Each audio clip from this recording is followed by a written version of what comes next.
Maintenance day. Had a great day yesterday again, and so haven't quite settled on who we're playing and bringing, but it was a cold day yesterday, and a lot of our guys kind of had little muscle issues. So just trying to be smart there. There's also opportunities to see the other guys, because as you say, you got to sort that picture out for yourself too. Yeah, but I use practice to get everyone better.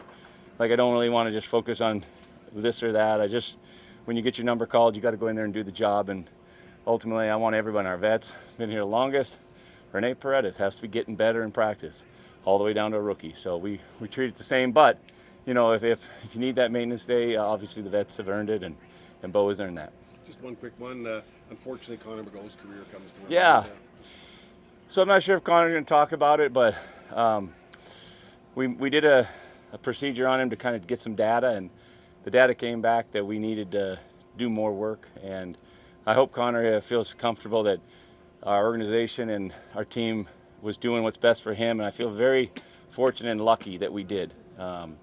So I'm disappointed he's not here, but Connor's going to be successful in life, and he's selling. He's a realtor for people out there. If you need a realtor, tough 2.5 years on Connor, and it was just hard, but it was also the right decision. He knows it, I know it, and I'm proud of our organization for catching the warning signs and making sure the kid's all right. Marcellus Branch was put on the sixth game. Obviously, I think J.V. Elliott was also sixth game. Has it been a tough camp a little bit in terms of DBs? Yes, and might have had another muscle pull today. Those two, though, it's a little more serious, but we'll see. I mean, you know Huff as well as I do. He doesn't put people on a sixth game that he doesn't believe are going to be probably 6 games. Now, we have a weird schedule. We go 3, then a bye, 2, then a bye. So, if a guy's, it's really a 9 game right now if they go through the full 6. So maybe those guys will be healthy and can get back, but unfortunately both haven't been able to feel like Marcellus hasn't practiced, and then JV, and it was a substantial just muscle pull.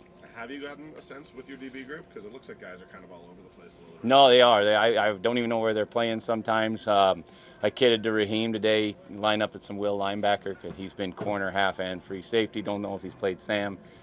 We'd like to see if we get Dozier back soon, put a little bit of help there, but Trey and Mox are kind of locked in on the corners, but you know what? If we got other corners, they might have to be the ones that move. They might have to go to boundary half. They might have to play Sam linebacker. I know Mox can do it. So I think the vets are the ones that I think take a little bit more on their plate, and hopefully we can move and let the rookies kind of focus on what they've been doing. Messi Dozier, is there any chance Buka is back anytime soon? I think Book has a good shot for week 1. He has a history, some muscle pulls, and he's pretty in tune with his body, but he told me he's close to come this week.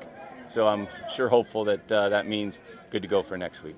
Coach Slow, how big is it to have that kind of experience on the coaching staff? A guy that was down in the NFL defensive coordinator for 4 different teams. I mean. Yeah, you guys, if you get to meet Coach Slow, he's a classic. He's just a football nut. Like I said, he doesn't need to be coaching up here for the salary that I pay him. I know that, but he's dedicated. He's fun to be around. I took an off-season trip down to San Fran with him and got to know his son a little bit. He's got a couple sons working for the Niners, and for me and him just to kind of chat, get to know each other better. I really respected what I saw when he coached at Montreal and was excited to get him on our staff, and just a different viewpoint, different knowledge base, but also can fit in with the today's players so well. It's amazing, great to have him. It does seem sort of as if Sean Bain and Malik Henry, guys who both sort of made an impact last year, might be ready to make that jump this year. What is the dynamic between those two, especially with Williams not around anymore? Yeah, exactly. I didn't want to lock people in to be starters at certain positions because Reggie had also played the outside receiver very well last year. But from the get-go in camp, you noticed both Sean and Malik, I mean, it was just they made our team better. They're different types of receivers than the other guys we have. So, and they're valuable in the return game. So, the thing when you're smaller and, sometimes the injuries can pop up a bit more. But hopefully we got both those guys rolling, and it's still a strong competition on who can take that job. But we'll see. But I don't think either guy is taking it for granted, and they're working hard, making plays in practice, and also obviously Sean in the game. One more for me, Marcus Howard. Bringing him Yeah, in cool. coaching. Yeah.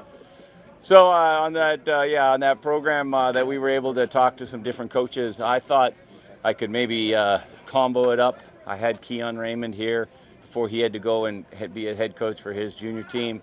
And so I invited Marcus. I didn't know him personally, but I remember him as a player, and I've heard good things about him as a pass rush specialist, a guy that can teach certain moves, certain drills.